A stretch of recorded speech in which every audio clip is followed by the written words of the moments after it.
Well,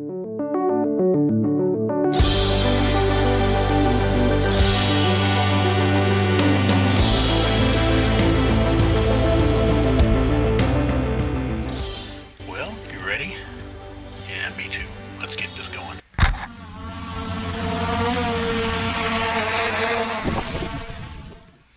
First of all, let me say that when it comes to video editing, I am just a layman.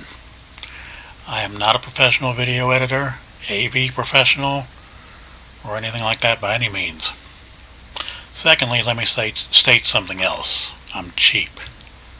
And as in cheap, I mean low budget. I don't mean low value, but low budget. I don't like to go out and spend money needlessly. Just because someone else says it's the best thing you can buy for your money doesn't necessarily mean that. So I always like to try to do research and see what other kind of alternatives are out there that can be used to get the job done that I need to get done. I've been making videos, or I should say I've been taking videos and collecting them on my home PC for over 20 years. I've gone through several different video editing apps over that time. I've used Roxio, Nero, Cyberlink, Sony Vegas Studio, one or two Windows programs that came with whatever version of Windows that I was using, and probably a couple more that I don't even remember right now. Since getting into drone photography and video, though, I've had to step up my game a little bit. Because the files generated by drone videos are so large, and also due to other factors such as frame rate, as well as video type, 4K, 1080p, 720p, file types of MOV, MP4, AVI. I went in search of other, but more capable, but cheap, video editing apps. Another consideration were apps that would not bog down my PC while I was editing. On that note, my PC is custom built by me, and I do upgrade it as needed. And I guess on that note I should mention that I'm probably not going to talk up any sort of Apple product or Apple app. When it comes to Apple, the only thing I use is an iPad for my Mavic 2 drone. I know that there are some very capable apps out there that come with the iPad and the iPhone, but I just prefer to have a large screen monitor in front of me to do these type of tasks. And while Apple makes an incredible PC, it falls under the category of expensive, see, cheap. Also, in the beginning I did investigate two other main video editing apps that are the most widely used by professionals, Adobe Premiere Pro and its add-ons, as well as DaVinci Resolve 15/16 Beta. Yep, if I had the bucks, I'd be using Adobe Premiere Pro CC. But at anywhere from $29 to $69 per month, it falls out of the cheap category. And while DaVinci Resolve is anywhere from free to $300, depending on the version, it comes with a download PDF file, a user manual PDF file, that is over 2,000 pages long. And I think it's actually 2,700 pages. But just for fun, I did download it, or I downloaded the free version of DaVinci Resolve 16 Beta. But after about a month, I figured out it wasn't working for me. My PC is pretty capable, but you don't need the top-of-the-line gaming PC to really for that app to run well. So I ended up choosing between Wondershare Filmora and Movavi Video Editor Plus. And because I'm cheap, I went with the $39 version of each one. A $39 version gets you 1 full year of use, 1 full year of a license for use.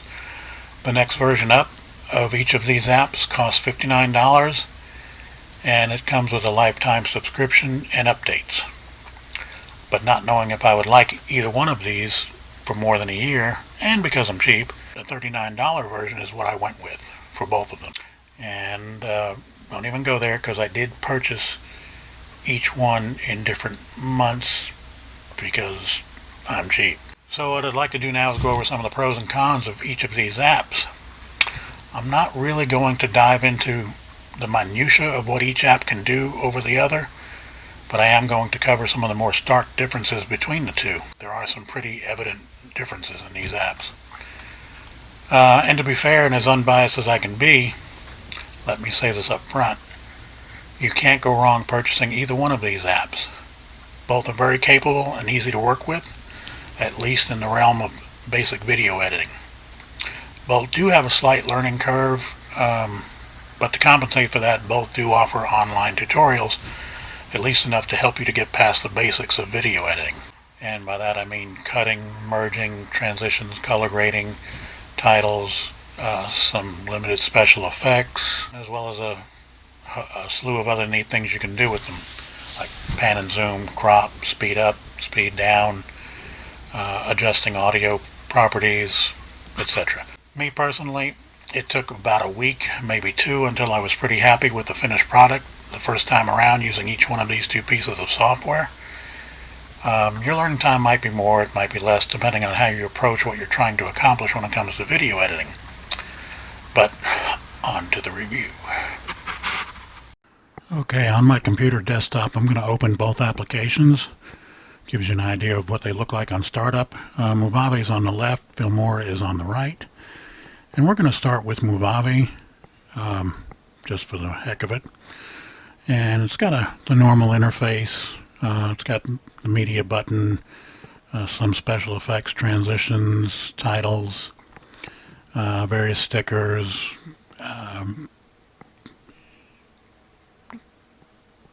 just some tools that you can use to highlight things on your video, and some command lines that you can use for whatever track you're working on. Also on the media file, it has some sample videos you can use also to maybe start your video or use as an introduction to your video. And it will also have music files, about 50 of them, and they're free to use. Like I said, this is pretty standard to most user interfaces for video editing, but just to give you an idea what it looks like on the Movavi app, and this is what it, you can just drag it down to the timeline and it'll set up, and it's pretty easy to work with from that point. And we'll go ahead and switch to Filmora here. So on Filmora, this is its interface on startup, and it's always going to play the ads. And like I said, it's a little bit different from Movavi, but it's all basically the same. You've got the media up on top, and you can drag your files into the media bin, as it's called. And from there you can do several things. On the upper right, of course, you have the preview pane, and of course on the bottom is your timeline where most of your work is going to be performed. Right now I've dragged that media file which came from my computer down onto the timeline. One of the things that Filmora will do initially whenever you've dragged an entire clip down onto the timeline is render it for preview, which we'll be getting into shortly. It's just an effect that it uses to allow you to do a preview of anything you play back a little bit smoother, so it's not choppy or anything.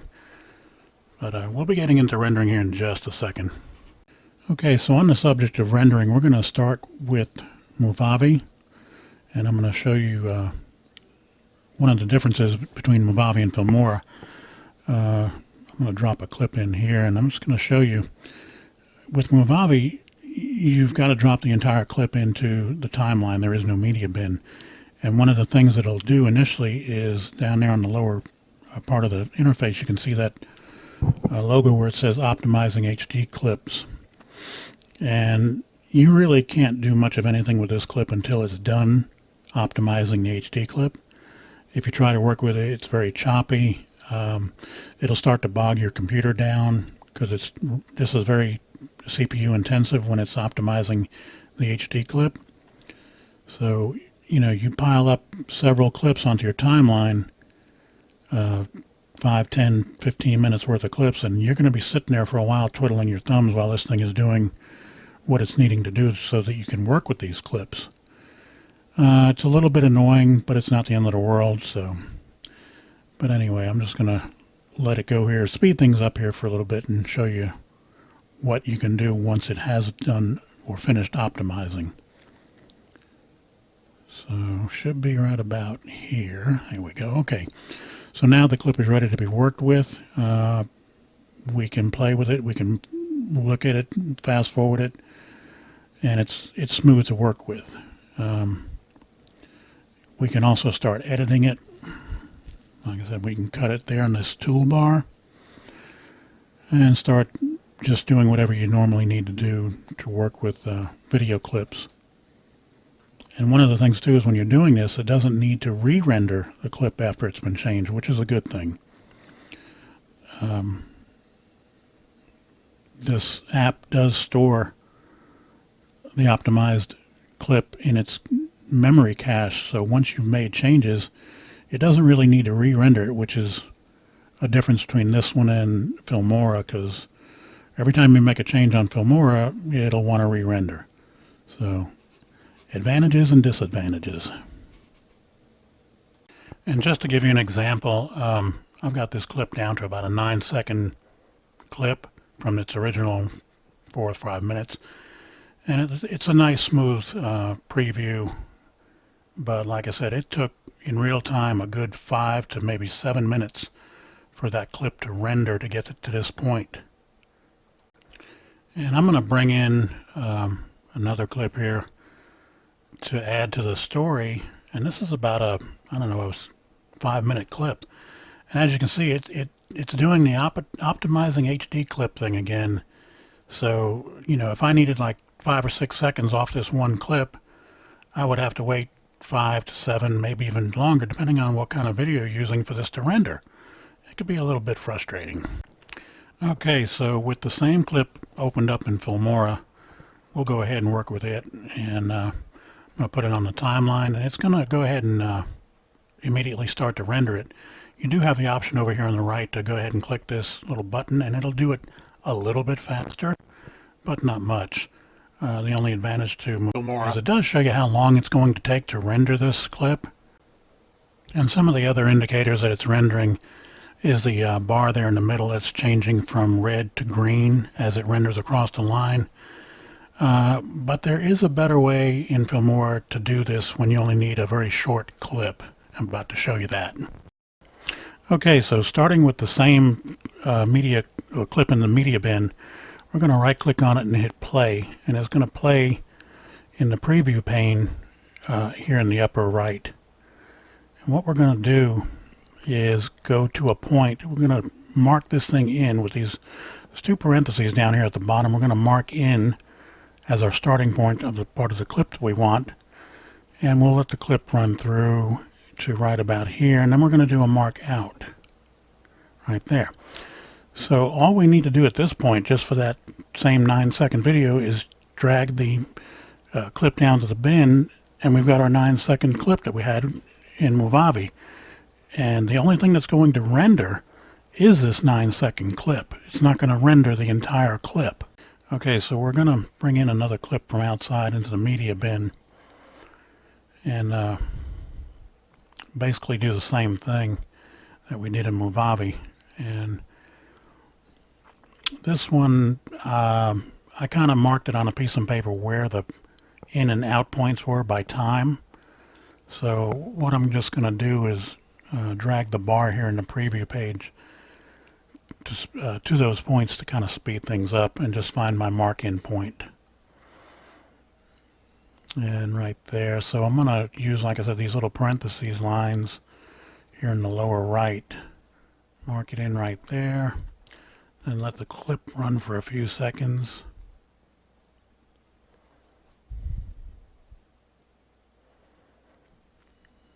And right about, I guess,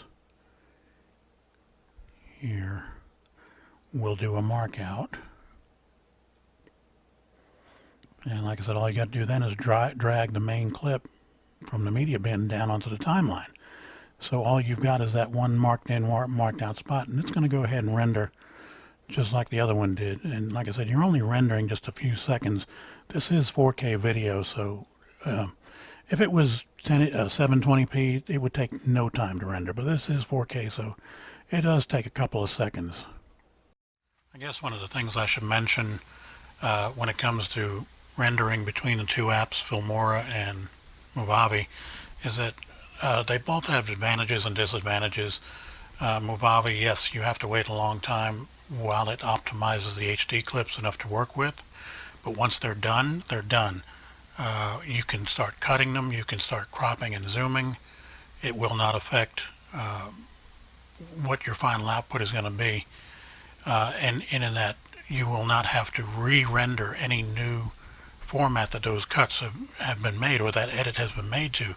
Whereas Filmora, yes, you can edit it just to the clips that you need and only render those clips that you need, but anytime you start taking that line of clips that you've just edited, say, and say zoom in on a particular object in that one 10-second clip, or speed it up, or put in I don't know, some sort of special effect, that clip will need to re-render. So like I said earlier, anytime you make a change in the clips in Filmora, it's going to want to re-render whatever you're working with. And when you've got a full project going that's I don't know, 10-15 minutes long, and you start adding titles and other stuff like that to each clip in each area, you're looking at re-rendering time equal to what's going on in Movavi for the entire clip. So it's half of one, a dozen of another.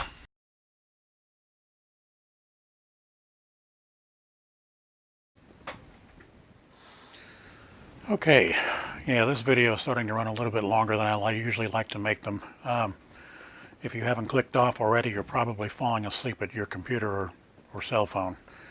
But I'm going to try to hurry these last two items up. One of them has to do with color grading, and the last one, which will be very short, has to do with system, or application I should say, updates. And that should do it though. But there are some pretty good differences though between color grading and on the update side of these apps. So let's keep right on going, shall we?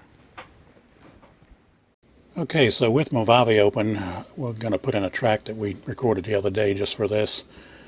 This track is done in 4K.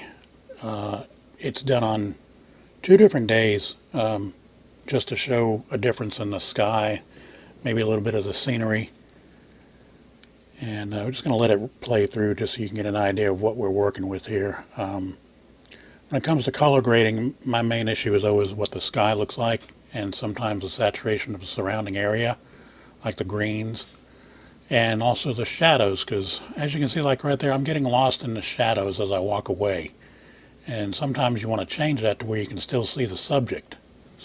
So at this point, looking on the taskbar for the Movavi app, there's the symbol for color grading. It's like a half moon kind of thing. You can also right click on the track and go to video properties, and I think further down the line is the same thing about color grading.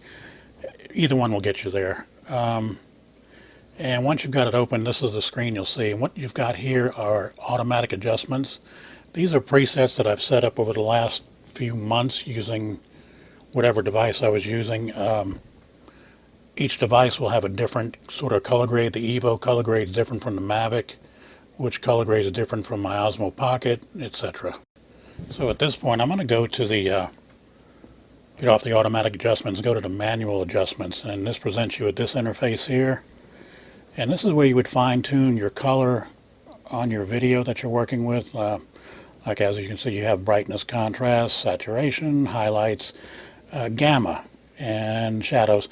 The gamma feature is something that is not on Filmora, and I've found over time that it's a pretty good feature to have. It brings out a little bit more than you would expect, so it does come in handy to have that.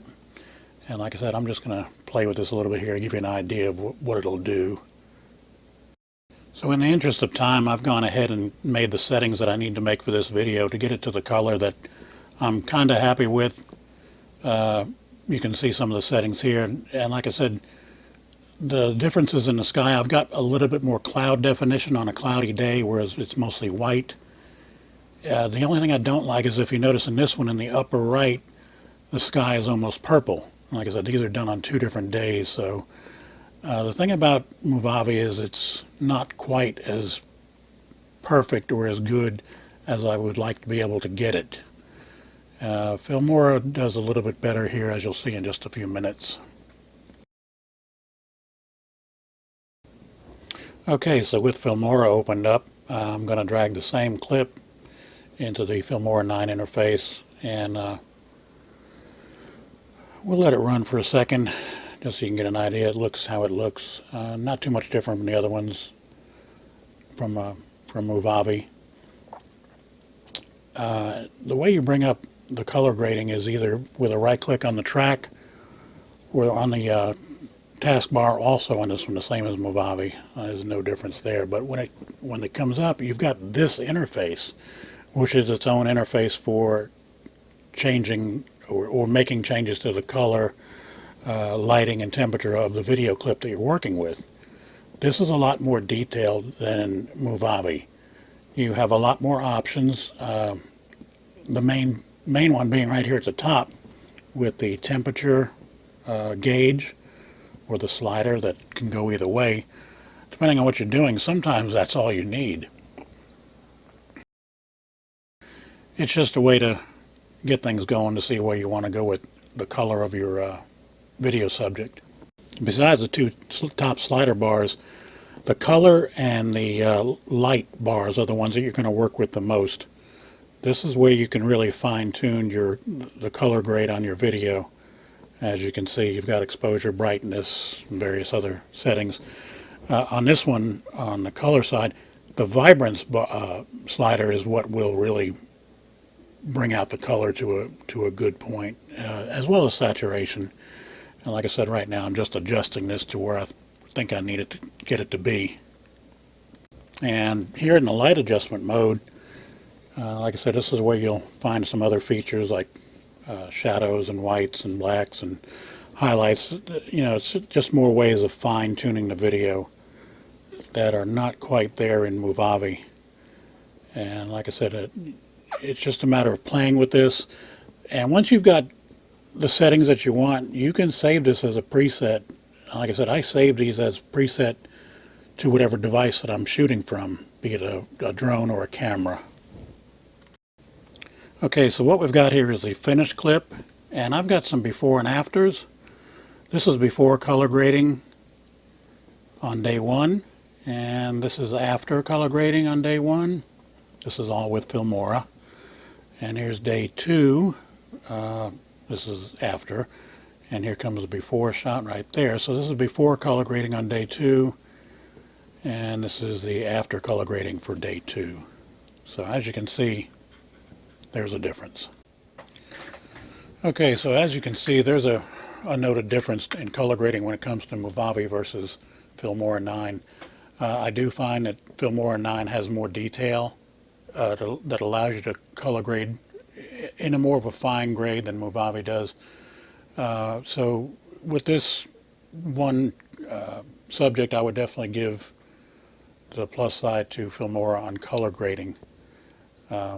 But it's not to take away from Movavi, because it all, like I said earlier in the video, it only depends on what you're trying to accomplish with your video. Sometimes you don't need to color grade at all. So what would it really matter then in that case? But for me, if I'm going to color grade, I'm going to open Filmora 9. So that's just the way I look at it.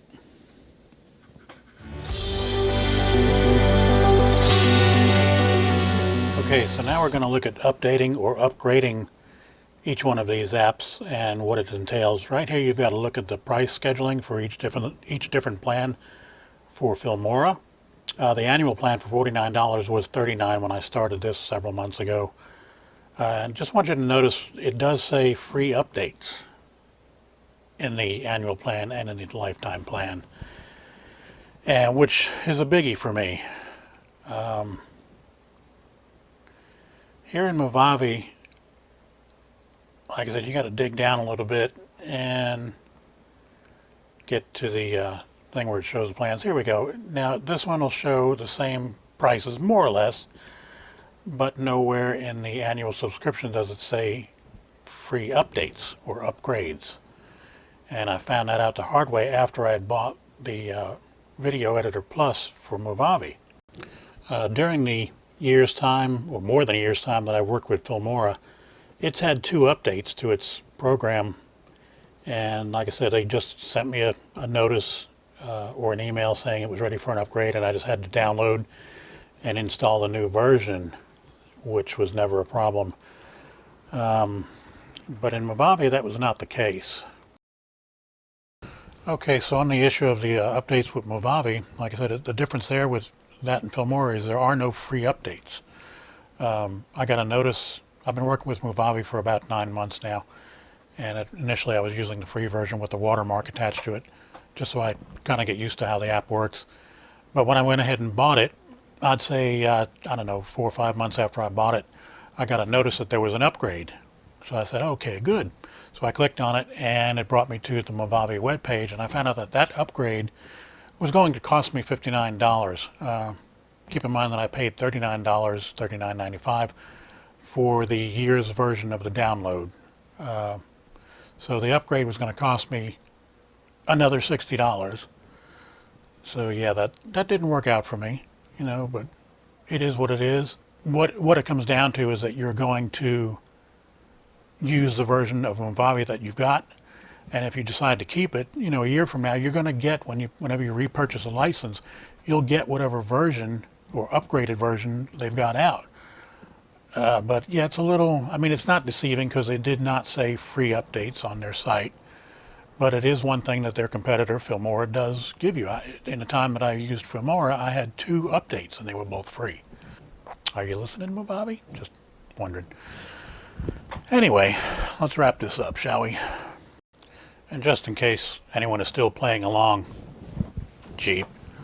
Yeah, we're going to wrap this one up, and that is my take and my piece on the differences between Filmora 9 and Movavi Video Editor Plus. And I hope you enjoyed it. Give it a like if you did, thumbs up, subscribe even. You know, I hope to be planning on doing more of these, maybe talk a little bit more about these apps. You can tell me what you think about them too. I know I'm not the only one using these apps because they are relatively inexpensive to work to get a hold of and work with, and they're cheap. Yeah. So, like I said, just drop a line down in the comments what you think about this, and if you'd like to see more of this kind of stuff. I know I don't have the best presentation voice. It's not the worst, but it's not the best. But we do try to have some fun here, Jeep. And hey, see y'all on the next one. Thank you.